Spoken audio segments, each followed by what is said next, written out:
Start by clicking on the Add icon and select Add Student. Select the batch for which you wish to add a student and then click on New.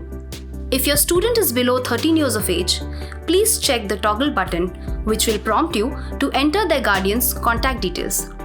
In this case, we are not toggling it on as our student is above 13 years of age. Next, simply fill in your student's name, email address and phone number and you are done. Click Add and your student is successfully added. The student now becomes a part of your active student list, who you can further add to new batches and workshops.